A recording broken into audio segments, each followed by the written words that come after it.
devoção a Nossa Senhora Altagracia, a comissão na igreja. E a flama durante a AINA, virando a tradição nacional, um parte integral de identidade dominicana. Tem duas versões de história. Um vai começar no meio do século XVI, na espanhola. De tempo, há dois irmãos comerciantes, Alonso e Antônio de Trejo, a sair de Espanha, que querem regressar a Santo Domingo, e imagem da Virgem Altagracia. E nada conhece aqui na missa na igreja, também na capa da vizinha.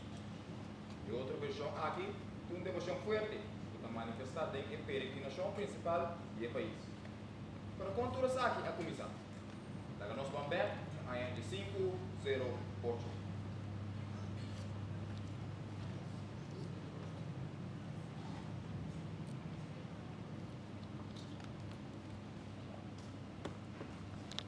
São comissão, a oitava que vai virar.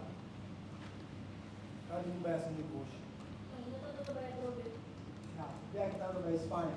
Isso está bom, não? Está trabalhando nesse regalo também? Você sempre está nesse regalo para você, não? Tá. Sim? Isso é dado. A mim que algum tela na e botão na bonita. Tela de canti e strique. Minha canti foi para tornar esse miss comida vai cozer. Aqui não. Tá tu vai trazer um pão? Segura ou trazer pau? Ué, tá tu trazendo um pão.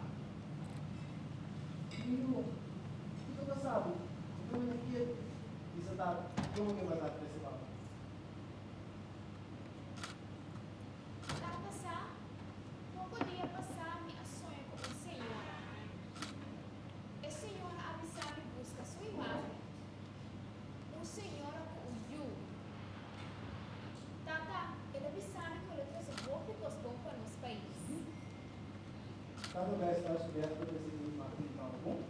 Tata, mira que dá o roubo e contente. E está seguro que o Tata não vai imagem. Cada vez que nós está passando fome, está com fome, ele tem hora, não vai ir lá, tá bom?